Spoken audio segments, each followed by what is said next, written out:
Olá pessoal, estamos voltando para mais uma sessão do nosso programa F5, né? Uma produção do Centro Universitário FUNORTE, que é exibido no canal universitário no YouTube e também no canal 12 da NET. Eu sou o Eupídio Rocha e estou aqui com a Maria Fernanda para mais uma atração, né? Olá pessoal, sejam bem-vindos ao F5 e o assunto de hoje é um assunto muito interessante, né, Eupídio? É dinheiro, educação financeira e também investimentos. É isso aí, Fernanda, nesse momento de pandemia, pós-pandemia, meio de pandemia, né, todo mundo começou a se interessar um pouco mais como manter o controle financeiro e fazer o dinheiro trabalhar para você, né? Render, né?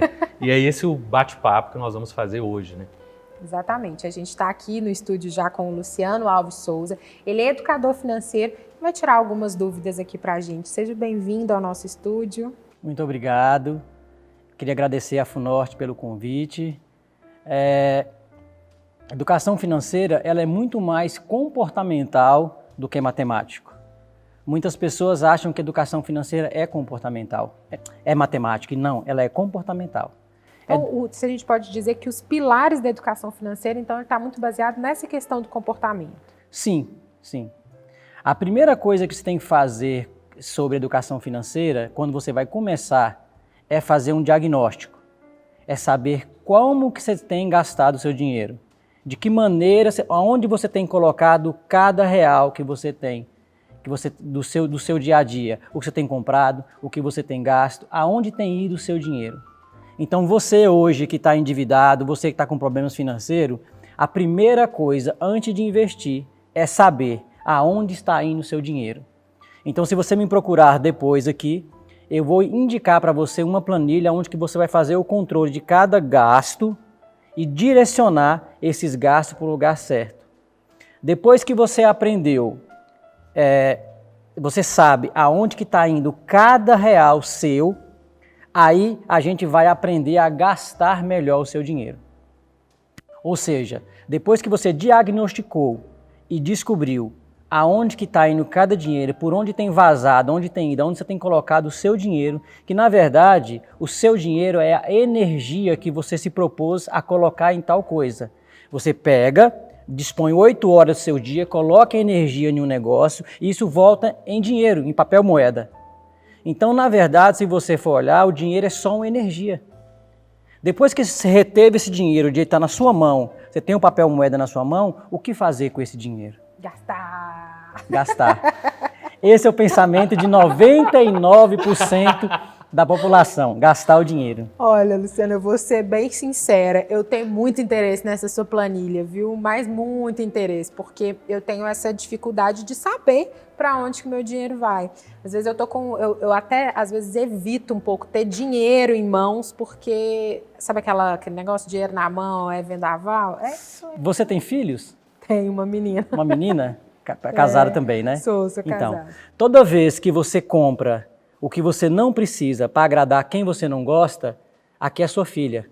Aqui é sua filha. Você faz um distanciamento da sua família. Porque o seu dinheiro podia estar trabalhando para você, você comprou emocionalmente algo que você não precisava para agradar quem você não gosta, e você tem que ir lá no mundo, pegar essa energia que você podia colocar para ficar aqui junto com a sua filha, e você tem que colocar essa energia aonde? Naquilo que você faz para ganhar dinheiro. Por quê? Porque há um distanciamento, você tem que vir aqui gravar, você tem que trabalhar, você tem que empreender, automaticamente você se separa de quem você ama. Porque o dinheiro não está trabalhando para você, você está trabalhando, comprou aquilo que você não precisava para agradar muitas das vezes quem você não gosta, para ser aceito em algum meio, em alguma parte da sociedade. Então, educação financeira ela é mais emocional, então essa planilha vai ajudar você a entender para onde que está indo os seus recursos, para onde que está indo o seu dinheiro. Ou seja, então é importante você ter uma consciência dessas relações com o dinheiro e desse relacionamento mesmo, né? Dessa relação, da maneira como você lida com o dinheiro. Porque você vai ser motivado a todo momento a gastar o seu dinheiro. Imagine só quantos marqueteiros tem, quantas empresas tem, quantos negócios tem oferecendo o produto dele para você. E assim, imagine só, se eu tivesse uma loja, o que você faz? Tilu, eu sou conhecido como Tilu, pode me chamar de Tilu. Se você tivesse uma loja, o que você faria? Eu ia oferecer o meu produto da melhor forma possível. Agora, do outro lado, tem duas pessoas maiores de 18 anos que têm que entender se elas precisam do meu produto ou não. Então, eu não sei se você precisa de 10 camisas. Se você quiser comprar 10 camisas comigo, eu vou te vender as 10 camisas. Só que você, como eu faço educação financeira pessoal, então você tem que entender se você precisa daquelas 10 camisas ou se você pode pegar parte desse dinheiro e colocar para trabalhar para você. Aí você vai ter disponível a melhor coisa que existe, que é o tempo. Então você vai ter o tempo de qualidade com quem? Com quem você ama, para fazer o que você gosta. Em vez de ficar trabalhando, comprando, trabalhando, comprando, trabalhando, comprando, trabalhando, comprando. Para quê? Para agradar pessoas que você às vezes nem gosta. Enquanto que as pessoas que você realmente gosta estão do seu lado, querendo apenas o seu tempo. Não o que seu dinheiro pode dar. Boa reflexão, né? Importante na hora que for gastar, eu já vou ficar pensando, ai meu Deus. Mas professor, vou te chamar de professor então, tá? Pode. Lu, me fala então o que a gente pode fazer, quem está em casa e está com essa intenção de ser independente financeiramente. O que fazer, quais seriam os primeiros passos? Nós só esquecemos de falar do terceiro pilar, que é o primeiro pilar, que é diagnosticar. O segundo pilar é gastar melhor o seu dinheiro, ou seja, aprender a gastar o seu dinheiro. Então foi lá, imagina só, que dinheiro é sua vida, porque você pegou 8 horas do seu dia, colocou numa empresa e ganhou o dinheiro, agora você vai pegar essa sua vida, que você colocou 8 horas do seu tempo, da sua vida, num negócio, numa empresa, agora você vai pegar 8 horas que você tem e entregar de mão beijada, facilmente, para qualquer uma pessoa que chegar e jogar uma conversa em você, oferecer o produto dela que você nem queria. Digamos, eu como excelente vendedor, quem não sabe, existe técnica de venda, técnica de rapport, técnica de onde eu olho para você, eu sei qual o perfil que você tem, né? Eu mexi com vendas durante 25, 30 anos, então tem técnicas de venda, tem técnica de abordagem, então as pessoas chegam e oferecem, tentam te convencer a comprar essa taça maravilhosa aqui. Se você olhar no seu armário, você vai ter lá, se olhar no seu armário, você vai ter lá mais 50 taças dessa. Só que a pessoa do lado de cá entrou na sua mente e convenceu você a comprar uma taça dessa. Então o segredo aí, o segundo pilar é gastar melhor o seu dinheiro. Então sempre faça uma pergunta antes de você gastar o seu dinheiro. Isso é útil? Isso é fútil? Ou é necessário? Nesse caso aqui dessa taça, isso é fútil. Já tem 10 no seu armário. Para que você quer mais uma? Então a motivação, gastar melhor o seu dinheiro, é fazer o quê? É você abrir o seu armário e descobrir que você não tem taça lá mais. Que você vai dar uma festa, vai dar um evento e que você não tem nenhuma taça dentro do seu armário. Aí sim, aí você gasta seu dinheiro, porque ninguém te motivou a comprar uma taça dessa. Você descobriu que você tem uma necessidade de comprar uma taça. Concorda? Você abriu o seu armário, aí o que você vai fazer agora? Gastar melhor o seu dinheiro como? Procurar o melhor custo-benefício. Aonde eu consigo comprar uma taça dessa com o melhor preço? Aí você vai na internet, você pesquisa nas lojas, aí é gastar melhor o seu dinheiro. Aí você vai sobrar dinheiro para o terceiro pilar, que é investir melhor. Aí onde é que você perguntou e agora a gente vai entrar no terceiro pilar, um pouco mais detalhado, como investir melhor o seu dinheiro. Exatamente, como conquistar aí essa independência financeira. Eu acho que a maioria das pessoas hoje, elas têm essa intenção, né, de ter uma independência financeira. E aí, o que fazer? Então, a primeira pergunta que você fez foi em 2022. Esse é o grande problema da população brasileira, é pensar muito no curto prazo. Não dá para se fazer nada para 2022. Dá para começar a mudar a mentalidade, aí sim. Eu faço trabalho com criança de 9 anos de idade e as crianças perguntam assim, tio, como é que eu faço para comprar essa tal vaquinha que o senhor fala? Porque lá eu ensino para eles o seguinte, você tem 2 opções na vida, ou você compra cavalo ou você compra vaquinha. Cavalo você trabalha para manter ele é mais bonito.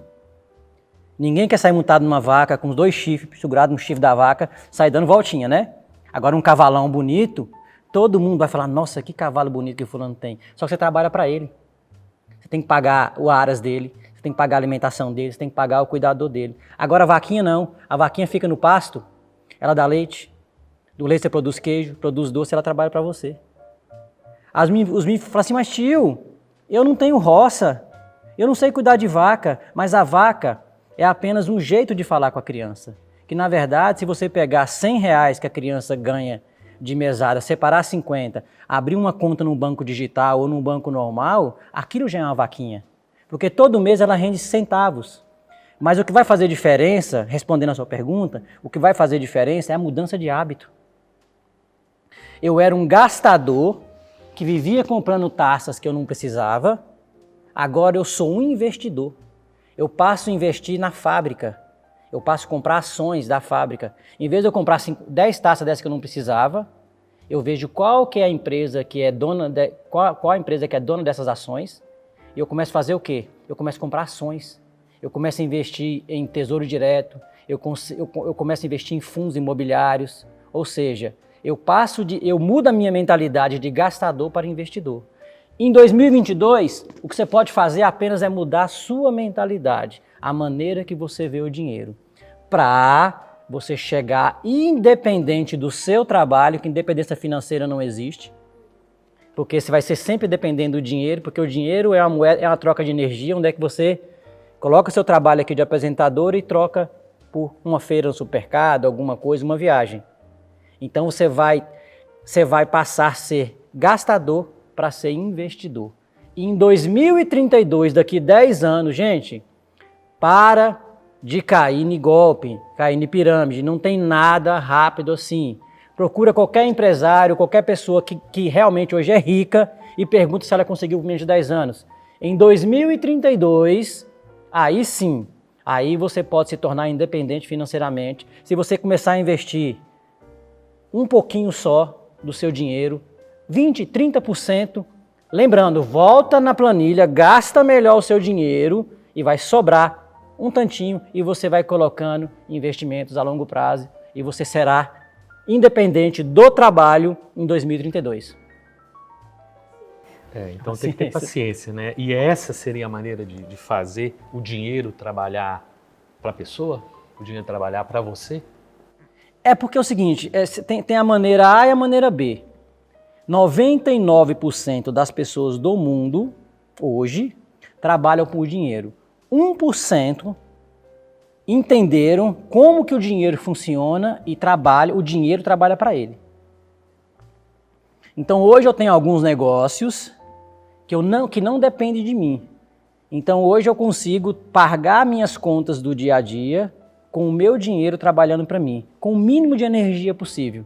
Então tem alguns investimentos, alguns imóveis alugados, alguns fundos imobiliários, algumas ações que me pagam dividendos, que me dão retorno, que eu não mais preciso levantar todos os dias para pagar as contas. Então eu tenho alguns negócios como energia solar, quadra esportiva, que me dão dinheiro, que são negócios que eu tenho que atuar no negócio, mas eu tenho alguns negócios que eu não preciso mais trabalhar. Esse meu dinheiro, essa energia que eu coloquei nos meus negócios durante 30 anos, eu fui separando esse dinheiro e investindo. Hoje o meu dinheiro trabalha para mim, independente de eu colocar energia naquilo ou não. Isso é o seu dinheiro trabalhando para você, em vez de você trabalhar por dinheiro. E esse tipo de dinheiro trabalhar para você seria principalmente em ações? Olha, um imóvel alugado, por exemplo, se o imóvel seu, por exemplo, eu tenho imóveis alugados que eu fico um ano sem ter que dar manutenção no imóvel, sem ter que fazer nada no imóvel, 1 ano, 2 anos. Então o contrato vence, aí o inquilino sai, você tem que arrumar um outro inquilino, fazer um outro contrato, às vezes fazer alguma reforma no imóvel, pintar e entregar para outro inquilino. Isso é uma forma do seu dinheiro trabalhar para você. Nunca o seu dinheiro vai trabalhar para você sem você nem acompanhar nada. Isso, energia zero, impossível. Mas em vez de você colocar 10 horas por dia em um negócio para ganhar dinheiro, você vai colocar aí, por exemplo, 10 horas em um ano. 10 horas trabalhadas, 20 horas trabalhadas em um ano em um negócio. Ou você vai ter ações, fundos imobiliários que você vai acompanhar uma vez por mês, muito pouco. Porque lá tem os maiores gestores, os fundos imobiliários, as ações, tem os maiores gestores do Brasil. Então, necessariamente, você não precisa ter que ir lá dar ordens, acompanhar, conferir planilhas, não. Se você souber investir, é lógico, investir com segurança. Bom, E por que no Brasil são tão poucos os investidores? A gente ouve falar que nos Estados Unidos, por exemplo, a maioria das pessoas tem ações, investem, entendem um pouco de bolsa, e aqui no Brasil a gente tem uma realidade bem diferente, né? Então, 1%, 3% da população brasileira investe em bolsa, por exemplo. 52% dos americanos investem em bolsa. Ou seja, a diferença está muito grande. Isso é uma questão de mentalidade. São crenças limitantes que foram colocando na mente das pessoas. Desde pequenininho foram colocando crenças limitantes que é arriscado, é perigoso. Então isso foi entrando na mente, no subconsciente, que boa parte do seu dia a dia, ele não vem do consciente, ele vem do subconsciente. Então vamos dar um exemplo. Você tem um carro manual, o seu subconsciente já sabe as marchas que ele tem que passar, a embreagem, quantas marchas ele passou. Pergunta para o seu consciente quantas marchas você passou daqui até para o centro. Quais ruas você passou. Muitas das vezes você nem sabe qual rua que você passou. Quantas vezes você parou, quantas placas. Porque o seu subconsciente já está automatizado para isso.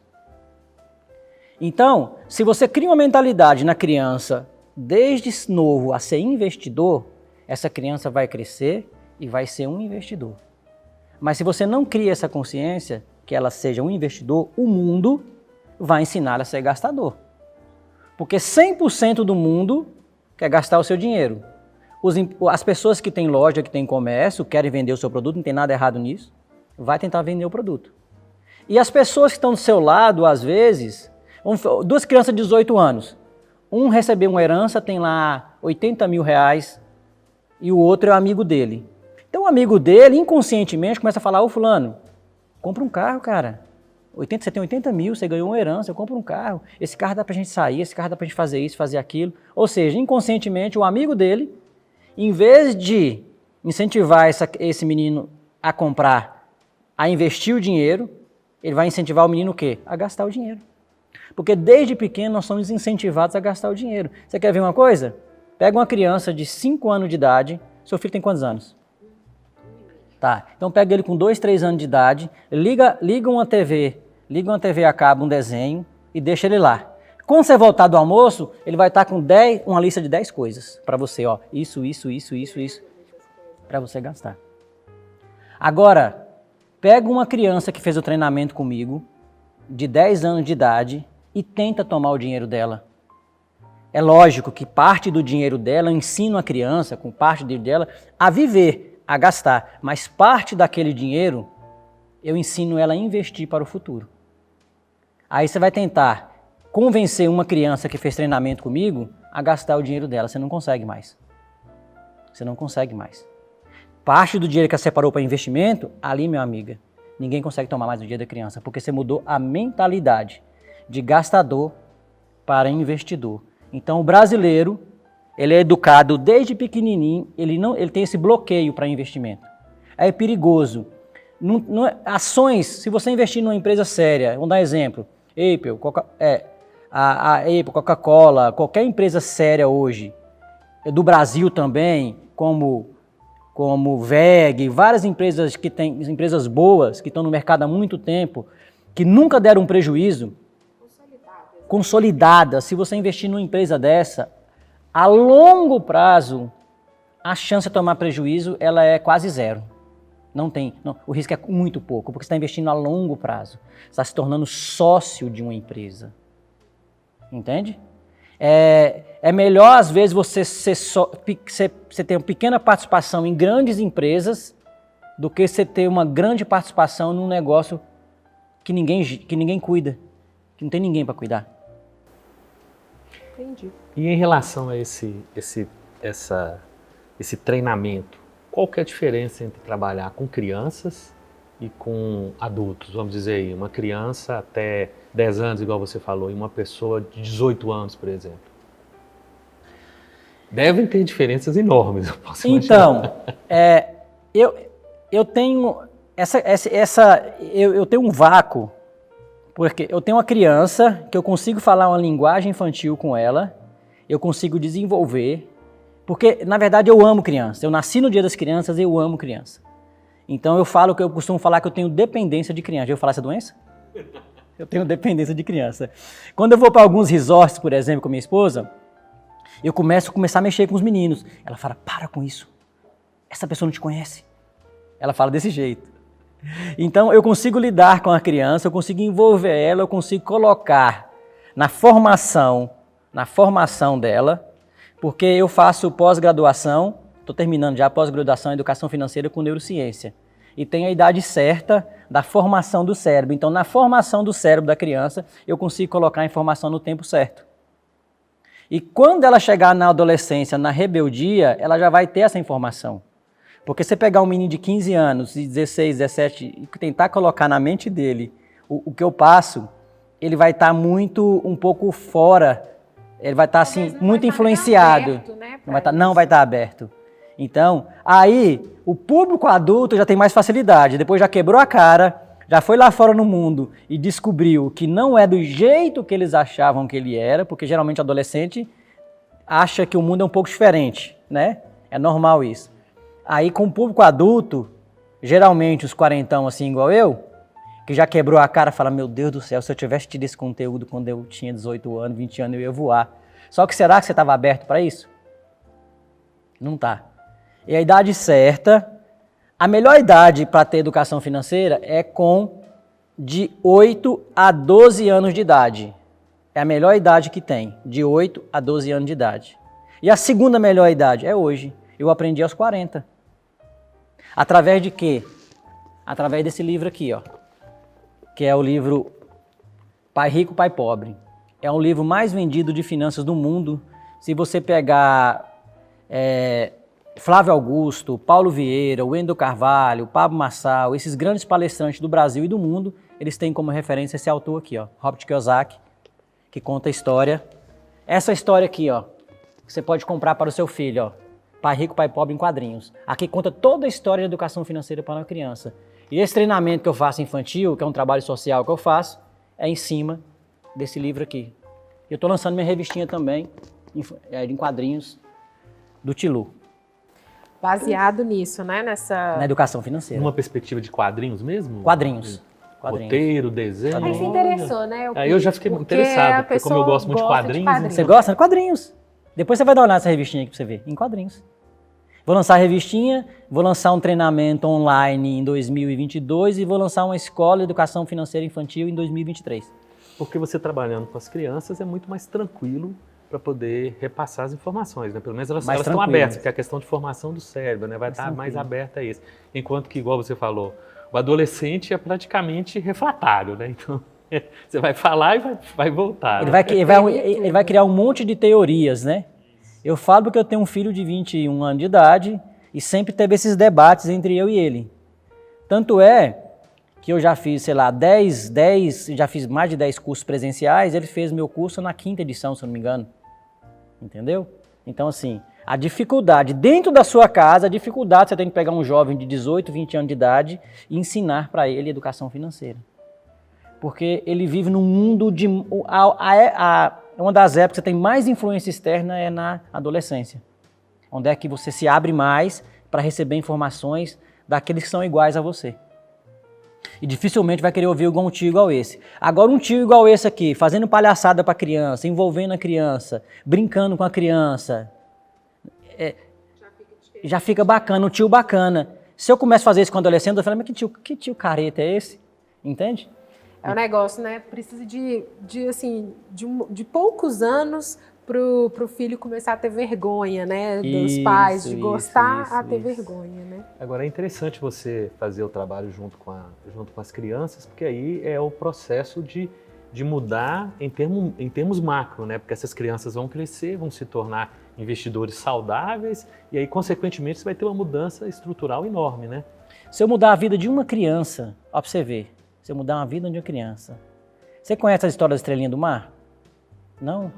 Tinha um senhor de idade jogando, tinha milhões de estrelinhas do mar. Milhões e milhões e milhões de estrelinhas do mar jogadas na beira da areia, assim. Milhões. E tinha um senhorzinho de idade jogando elas dentro da água. Aí passou um rapazinho uns 20 e poucos anos e falou, tio, tá de brincadeira, né, tio? mais de 1 bilhão dessas estrelinhas do mar aí na areia, você acha que você vai resolver o problema? Aí o tio só falou assim, para todas não, mas para que eu estou jogando na água eu resolvo. Para aquela que você está devolvendo ao mar, você resolveu. Então, se eu resolver a situação de uma pessoa, de uma criança, essa criança ela pode ser um grande multiplicador nas próximas gerações. Entende? Engraçado você falando isso, eu ouvi uma história aí, um palestrante até desses que você falou, se eu não me engano foi o Pablo Marçal, ele falando que uma crença limitante que a gente tem é da nossa família falar assim, vai lavar a mão que você pegou no dinheiro, dinheiro é sujo.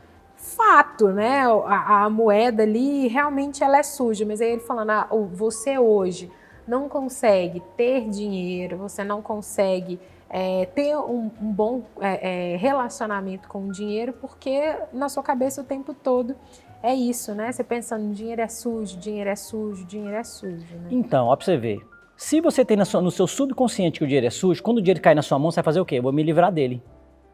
Se 80%, 90% de quem trabalha no nosso dia a dia é o subconsciente, por exemplo, você não sabe se está respirando agora. Se chegar um médico e falar, respira, você vai respirar. Mas você já respirou hoje o dia inteiro e ninguém precisou falar. Então, o seu subconsciente já resolveu tudo. Então, o seu subconsciente vai dar um jeito de se livrar do dinheiro. Por que 99% dos ganhadores de grandes prêmios, como loteria, Big Brother, esses grandes eventos, voltam a ser pobres de novo? Porque a mentalidade que foi construída na cabeça deles é mentalidade de pobre. Não é pobre financeiramente, mas as atitudes dele é de gastar dinheiro. Eles não foram preparados para ter dinheiro. Então, se a mentalidade dele é de desfazer do dinheiro, ele vai acabar com o dinheiro. Ele não tem o que fazer. E aí não vai fazer diferença se é 1 milhão, se é 10 não. mil, se é 5 mil. O lance é acabar com ele, né? Gastar. Isso, a mentalidade tem que ser mudada. Não adianta você achar que quando eu tiver 1 milhão eu vou investir. Não, começa com 100, com 10, com 20. Passa a ser um investidor. E essa questão do dinheiro sujo, assim, eu tento, toda vez eu vou lembrar disso quando eu falo com a minha filha. Minha mãe fica assim, lava a mão que pegou na moedinha, lava a mão que pegou na moedinha. Aí eu já vou tentando, assim, dei uma vaquinha, tá, inclusive, para ela colocar a moedinha. E ela acha super divertido pegar a moedinha e ir lá. Ela não entende muito por quê, né? Mas a gente vai lá e coloca a moedinha. Ela adora aquelas maquininhas que giram e cai a bolinha, né? Então eu falo assim, vamos guardar a moedinha para você comprar a bolinha na hora que for no shopping. Então ela já vai, coloca a moedinha, trabalhando aos poucos, né? Quem sabe ela vai ser diferente. Não, eu comecei a entender que ela precisa ser diferente de mim. Você sabia que esse é o correto? Eu não posso ser essa. Eu não quero que ela seja como eu nesse sentido, né? Com essa relação com o dinheiro. Você sabia que o correto é isso? Ai, que bom. Desde 1 ano de idade, você já pode comprar um cofrinho. Você compra 3. Um a curto, um a médio e um a longo prazo. Assim que ela tiver uma idade um pouquinho maior, de uns 3 anos, já pode ensinar ela, ó, esse aqui você vai colocar aqui, que nós vamos no shopping.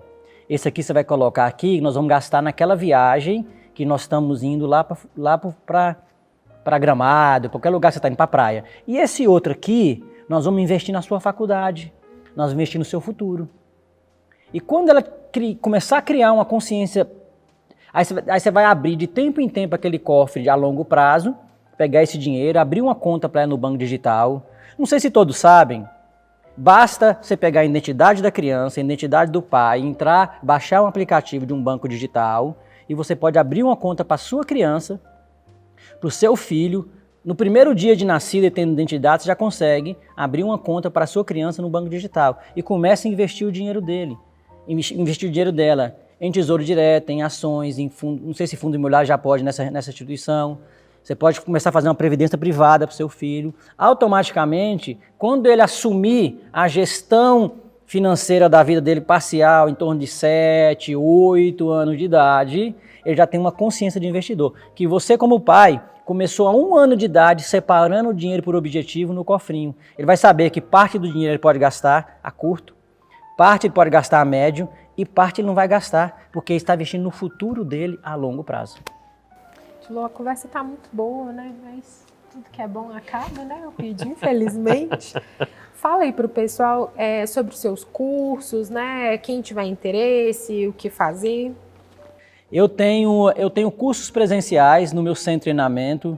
Basta você me seguir aqui, acho que tá aqui embaixo, @TiluOficial. nas minhas redes sociais. Lá você vai ficar sabendo todos os treinamentos que eu tenho. Qualquer coisa, você manda um direct para mim, eu tenho equipe, a equipe vai responder você e vai tentar te encaixar você na próxima turma. O infantil ainda é um trabalho social. A gente não tem um trabalho profissional nessa área de infantil ainda. Sem contar que eu tenho um propósito nisso aqui. Eu sempre vou fazer um trabalho social. Ou seja, se você faz parte de uma associação, de uma igreja, em qualquer lugar de Montes Claros ou do Brasil, e você quiser me convidar de forma gratuita, você pode me levar na sua instituição, na sua igreja, na sua comunidade, que eu vou ensinar as pessoas lá de forma gratuita aonde que eu for convidado. Porque esse é meu propósito, ensinar as pessoas a mudar de vida, a sair da corrida dos ratos. Isso aí. Muito bom, meu amigo, muito bom. Achei fantástico porque você consegue concatenar, né, a questão do trabalho que você faz no sentido da educação financeira e contrabalançar com essa perspectiva social, ou seja, você equilibra, digamos assim, as energias, né, as suas energias estão equilibradas. Né? Isso é fantástico, muito, muito boa conversa. Você sabe por quê? Eu faço o que eu amo. Exatamente. Isso que é importante. Eu faço o que eu amo. A gente espera ter você aqui em outros momentos no F5, tá de portas abertas para você. A gente vai se esbarrar, não tenho dúvida. Sem dúvida nenhuma. Muito obrigado. Agradeço a FUNORTE, agradeço a você, Maria Fernanda, agradeço ao Eupídio por essa oportunidade, por ter tido paciência comigo aqui nesses 30, 40, uma hora que nós estamos aqui. É isso, foi ótimo. Muito obrigada. Eu que agradeço. E você que está acompanhando a gente, fica aí que daqui a pouco a gente volta com mais F5. Rapidinho.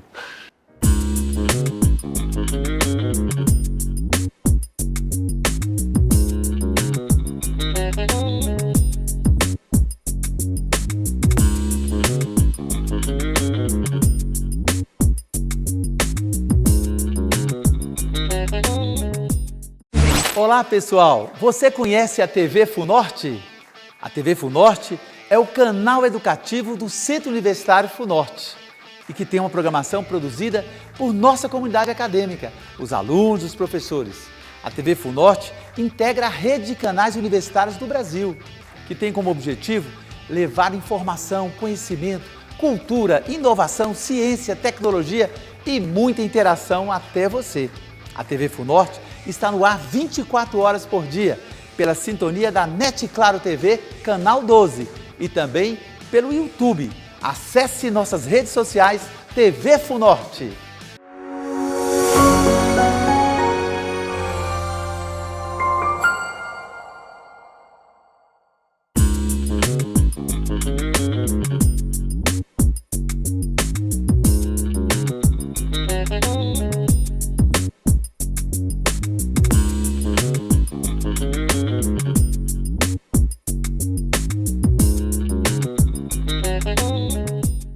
Olá pessoal, estamos de volta com o F5 para a gente falar mais sobre investimentos.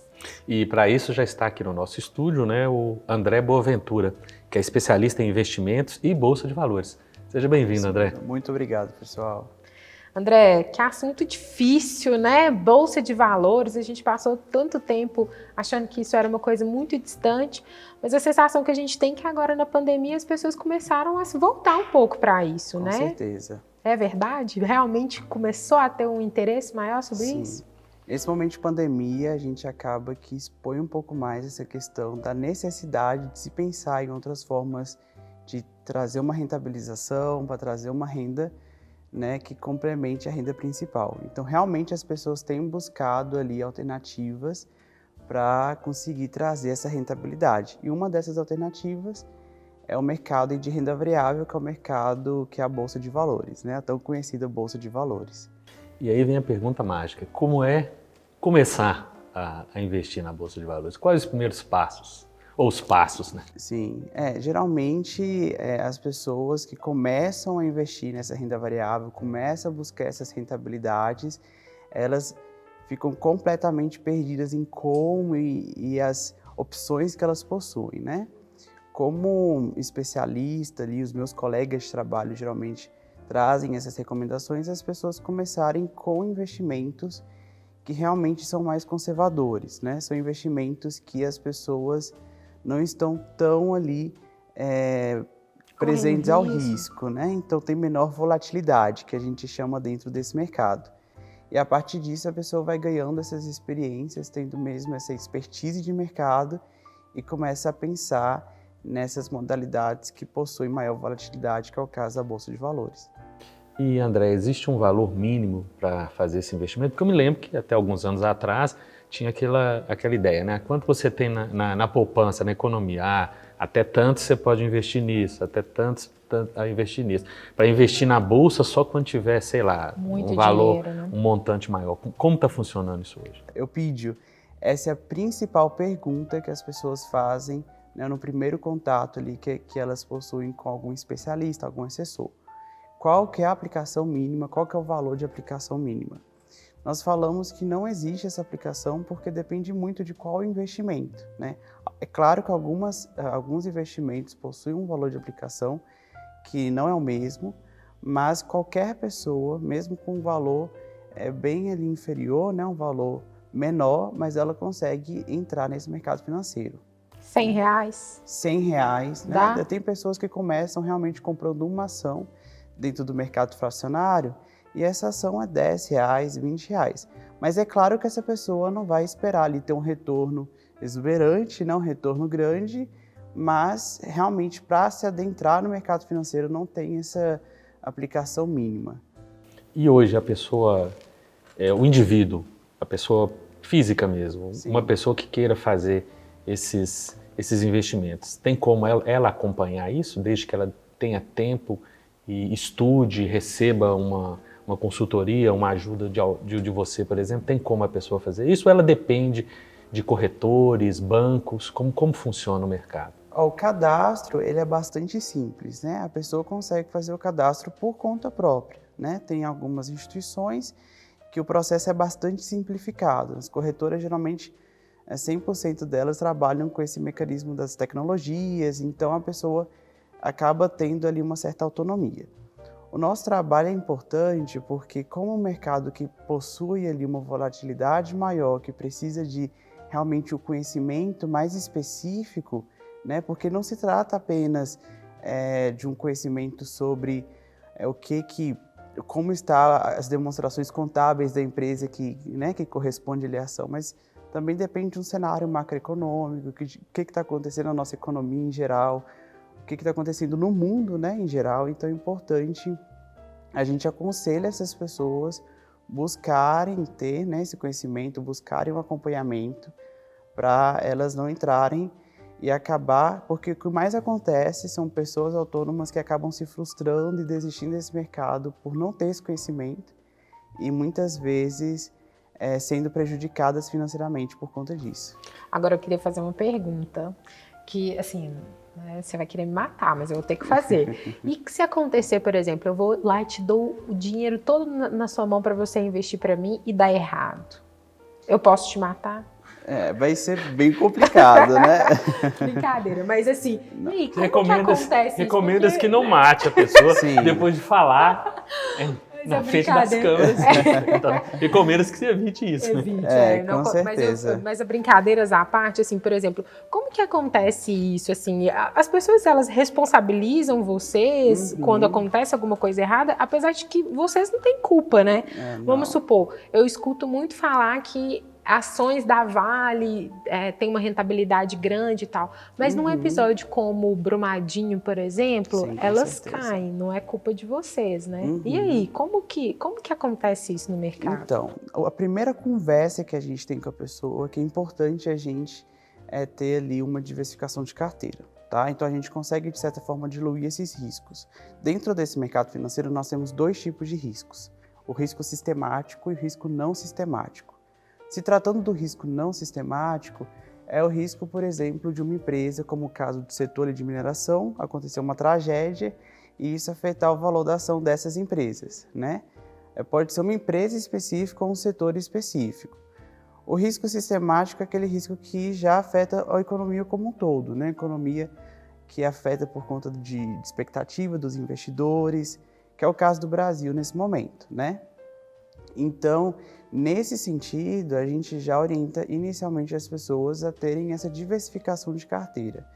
Então, não somente aplicar todo o dinheiro que ela possui, mesmo que é uma pessoa que tem bastante propensão ao risco, mas a gente sempre tenta trazer essa diversificação de carteira, porque não é só, às vezes as pessoas pensam que é ação que é renda variável, no mercado de bolsa de valores ali é a única opção.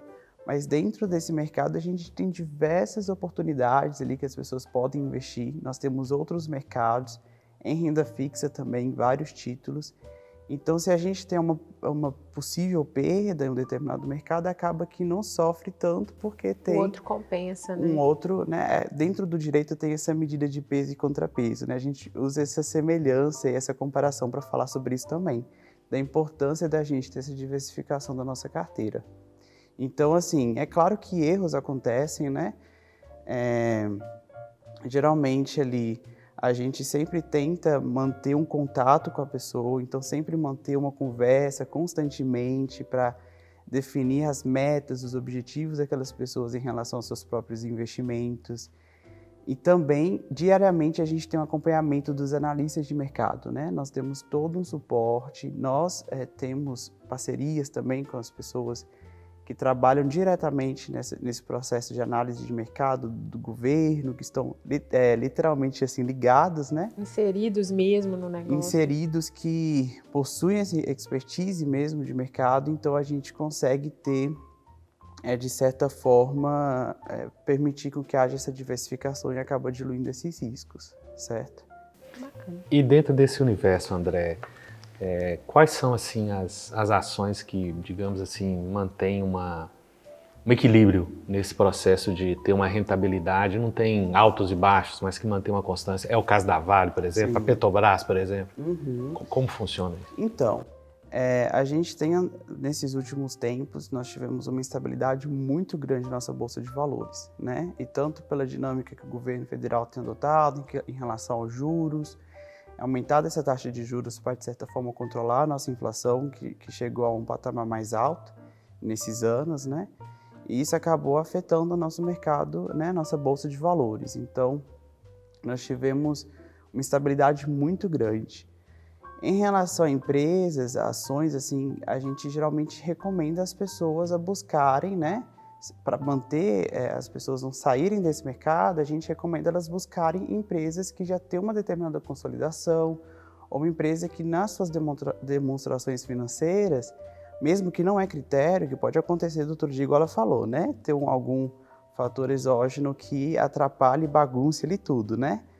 Mas essas pessoas buscarem realmente essas empresas que, de certa forma, já possuem algum tipo de consolidação, né? Dentro do mercado. Então, assim, a gente sempre tem que fazer esse balanço, essa análise diariamente para saber, né, como é que está essa questão dessas análises, mas essa é geralmente a recomendação que nós fazemos de forma bem geral mesmo, né? É claro que essas recomendações, elas se adaptam à realidade de cada pessoa. Eu não posso chegar para a Fernanda e falar, Fernanda, esses aqui são seus investimentos e os mesmos investimentos eu vou chegar para o Eupídio, né? Mas a cada realidade a gente vai procurando ali, de certa forma, essas empresas e análises macroeconômicas que favorecem.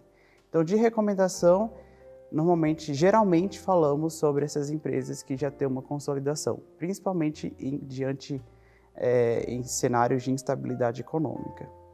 Você falou lá no início da nossa entrevista sobre investimentos mais tradicionais, né, Sim. que têm menos risco. O que seriam esses investimentos mais tradicionais? Em aspectos gerais, nós temos dois grandes grupos. É claro que o mercado financeiro tem diversas modalidades de investimentos, mas normalmente nós resumimos essas modalidades em dois grandes grupos. O grupo de renda fixa e o grupo de renda variável. Renda fixa, ela já tem uma determinada previsibilidade na questão da rentabilidade, porque é algum investimento que está atrelado a indexado a algum indicador econômico, né? Ou então já tem uma taxa pré-definida. Por exemplo, aquele título de renda fixa tem uma rentabilidade de X% ao ano. A gente já sabe o valor daquela rentabilidade, né? Não é algo que tem uma volatilidade. Ou então, aquele título de renda fixa, ele varia conforme a variação da inflação. Então a gente já sabe que se a inflação variar, o IPCA variar, a gente também vai ter uma rentabilidade, né? Aumenta a rentabilidade daquele título.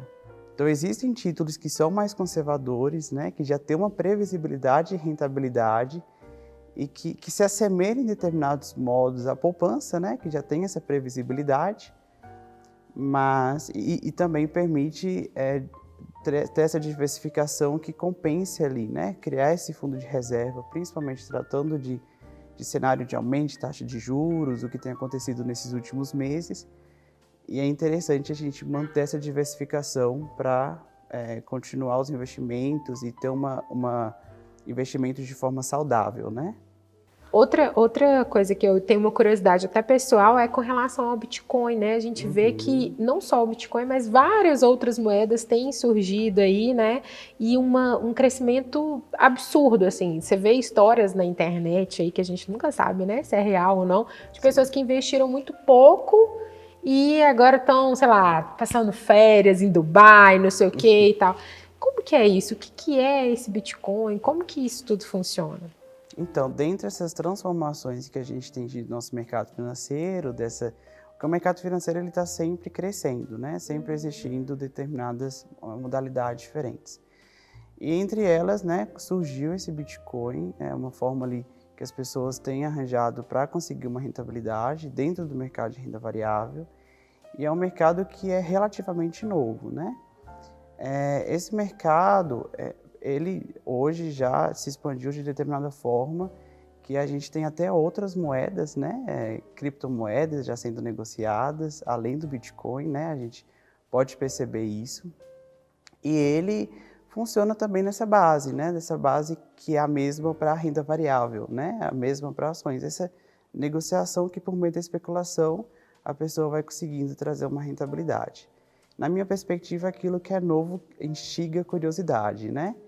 Então, é um mercado realmente novo e há muito a ser estudado. Eu mesmo considero um mercado realmente importante das pessoas estudarem, as pessoas aprofundarem nesse conhecimento, mas a base ali da questão deste mercado, com o mercado de renda variável, a base, de certa forma, se mantém, né? Mas então não existe uma ideia assim, uma mágica, né? Essas fórmulas mágicas que a gente vê aí quando a gente está navegando na internet, do tipo, você vai investir 10 e vai receber 1.000 em, sei lá, um mês. Esse tipo de coisa é muito mais fantasia do que realidade, né? Com certeza, né? Em qualquer mercado, principalmente se tratando de renda variável, as pessoas geralmente associam esse mercado como uma forma de ganhar dinheiro rápido, né? Isso. Mas é um mercado que necessita de muito cuidado, né? Um mercado que necessita de muito estudo, porque, como eu falei, né, anteriormente sobre o mercado de ações, o mercado acionário, o valor de uma ação é impactado por diversos fatores, né? A gente pode, por exemplo, ter um comportamento de queda e de um determinado período a gente ter um aumento, né, do valor dessa ação, e não necessariamente está pautado na questão das demonstrações financeiras da empresa, mas também se tratando de um mercado de expectativas, né?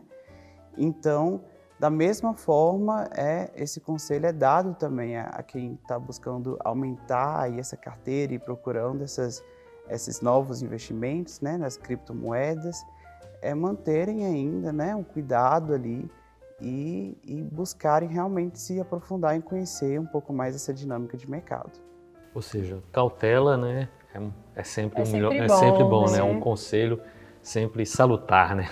Cautela e um estudo, né? A pessoa sempre buscar uma boa assessoria também, né? Aprofundar nos estudos, correto. Ô André, agora uma coisa interessante também é nos Estados Unidos a gente tem um percentual muito grande de pessoas que fazem esse tipo de investimento, né? E aqui no Brasil esse percentual é mínimo. Sim. Por que será que nós brasileiros temos esse perfil? Será que é porque temos um perfil mais conservador? Ou é uma falta de informação? Por que se dá isso? Perfeito, Fernanda. Essa é uma ótima pergunta.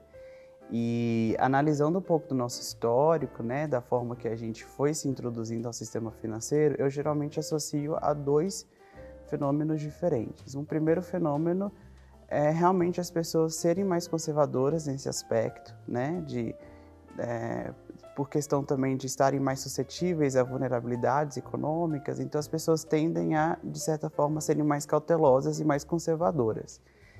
E um outro aspecto seria realmente uma falha no nosso processo educacional, né? Que infelizmente as pessoas, desde criança, ali, não foram inseridas a esse tipo de conhecimento, né?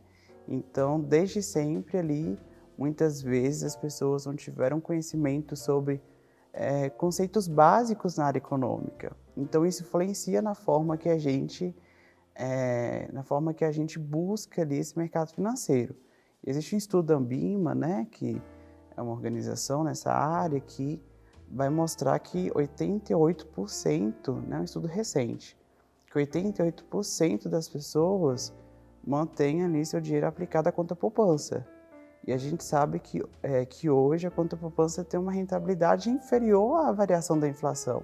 Então, se as pessoas mantêm esse dinheiro numa conta poupança, elas automaticamente estão perdendo ali seu poder de compra, né? E muitas vezes as pessoas não têm esse conhecimento. E isso muito por conta desse processo que permitiu com que as pessoas fossem mais conservadoras nesse aspecto e também essa falha no nosso processo educacional. Porque a gente costuma falar assim, matemática financeira na escola, a pior matéria, a que eu menos gosto, né, esse tipo de coisa. E aí acaba também moldando não só um não investidor, mas também um gastador, né? Uma Com pessoa certeza. que não tem muito trato, né, com o dinheiro. Com certeza. Isso reflete em todos os aspectos, né? Isso reflete também, uma outra característica que eu não mencionei, é que muitas vezes o brasileiro ele é muito imediatista em questão de se tratando de aspectos financeiros, né? Então são pessoas que geralmente não têm um planejamento de médio a longo prazo, são pessoas que têm um planejamento de curtíssimo a curto prazo. E isso também é um cenário que se demonstra preocupante, né? E eu percebo que tem tido essas transformações na forma das pessoas lidarem com o dinheiro, né? Então hoje, principalmente nesse período de pandemia, muitas vezes as pessoas têm buscado ali ter uma forma de conseguir, né, ter um recurso de médio a longo prazo. Então isso vem transformando e tem acontecendo essas transformações. Que bom que é uma transformação positiva, né? Uma né? transformação para o melhor, né? De repente até para quebrar alguns parâmetros, esses paradigmas aí, até gerar pessoas que vão ser mais responsáveis para poder lidar com essas questões. Né? Agora, você falando sobre essa questão, né, que o brasileiro sempre quer ganhar o dinheiro, né, que o investimento renda ali a curto prazo, aí me lembrei agora de uma matéria que saiu há pouco tempo, sei lá, talvez uns 20 dias, coisas assim, de uma agência, né, de investimentos ali que começou como uma espécie de pirâmide, né? Na verdade, é uma ilusão, né? Sim, com uma certeza. pessoa iludindo outras, aproveitando dessa necessidade a curto prazo e também da falta de conhecimento, né? Abre a porta para golpe, né? Com certeza, né? As pessoas sempre que vão ali pensar em investimento, geralmente elas vão em alternativas que desconhecem, né? De como é que surgiu aquela instituição, né? E muitas vezes por um caminho que muitas vezes duvidoso, né? Então é importante, antes de a pessoa procurar investir, ela pensar realmente, primeiramente, em modalidades seguras, né? Nesse aspecto, a gente tem a B3, né? Um ambiente de negociação da nossa Bolsa de Valores, que é um ambiente considerado seguro. Eu falo do ambiente, né? Dos investimentos que aí a pessoa tem que ter esse estudo. E também as corretoras que de certa forma, conectam esse investidor a esse ambiente, né? Então é importante as pessoas buscarem realmente instituições sérias, instituições que se comprometem aí com a questão da seriedade, principalmente se tratando dos recursos das pessoas, né? Que é uma coisa importante, né? Nesse sentido. Fica bem claro que a questão do conhecimento, né, e dessa capacidade de ir atrás dessas informações e lidar de uma forma mais objetiva, mais consistente com essas informações é fundamental, né? Com certeza. Com certeza. André, a gente já está caminhando aqui para o final da nossa entrevista. Eu queria que você comentasse um pouquinho para quem está em casa e está a fim de entrar mesmo nesse mercado, como procurar uma boa corretora e como ter certeza que essa corretora de fato é séria, né? Que não é um golpe, por exemplo, né? Como eu citei anteriormente. Muitas corretoras geralmente mostram ali a questão de estarem associadas, né, registradas a esse mercado, né? Então, a gente tem até órgãos que regularizam, que normatizam, né? Então, nós temos a CVM, que é a Comissão de Valores Imobiliários, que é uma comissão que pertence ao próprio governo. Então, as pessoas, quando elas vão buscar alguma instituição, que busquem, né, verificar se essa instituição realmente é uma instituição séria, né? Se é uma instituição que aparece ali nesses órgãos. Então, a partir disso, a pessoa consegue, de certa forma, verificar a seriedade daquela instituição, né? E também acreditar, porque muitas vezes as instituições ali prometem algum investimento que vai além daquilo que a gente pode imaginar, né? Do real. Então, sempre as pessoas terem um pé atrás, buscar mesmo essas instituições mais sérias, que tem, de certa forma, esse registro nesses órgãos, né? E, a partir daí, ter esse contato também, a gente recomenda as pessoas procurarem pessoas que já estão na área, que trabalham como assessores de investimentos, que trabalham nessa área de investimentos, importante para que elas possam conhecer profundamente esse mercado. Bacana. Perfeito. Tem vontade de investir? É sempre bom, né? Tem que diversificar. A gente não sabe o que pode acontecer amanhã, né? Ou depois de amanhã, né? Para quem já passou pelo plano real, plano cruzado, cruzeiro novo, cruzado. Nossa, Deus. Pois é, Gente, pelo amor eu de me Deus, lembro. vai ficar entregando sua Eu me idade, lembro não, de tudo isso. Eu me lembro da hiperinflação, fiscais do Sarney, ó. Então, Com certeza. chame os seus pais e seus avós que eles vão lembrar disso. André, muito obrigada.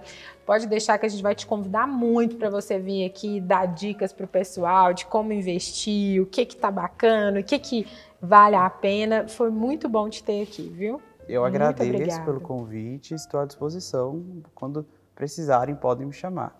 Não promete não, né? É, Porque senão senão tem que cumprir.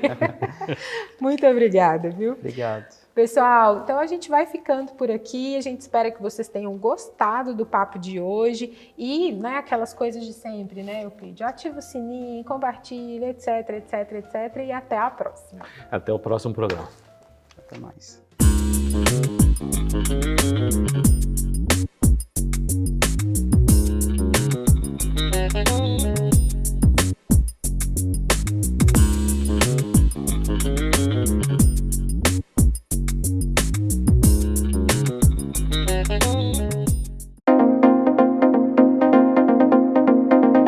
A TV Universitária chega ao norte de Minas, com 24 horas de programação no ar. Acompanhe pela NET Claro TV, canal 12, e também pelo YouTube. Nossas produções são realizadas pelas comunidades acadêmicas, alunos e professores da FUNORTE aqui em Montes Claros, do Promove em BH, do Uni Santana de São Paulo, do Novo Milênio no Espírito Santo e da Santa Úrsula, Rio de Janeiro, com conteúdos educativo, cultural, informativo, artístico e o mais importante, diverso e eclético, pautado na ciência, tecnologia e inovação. Tudo isso você pode acompanhar no canal 12 da NET Claro TV e no YouTube, canal Universitário.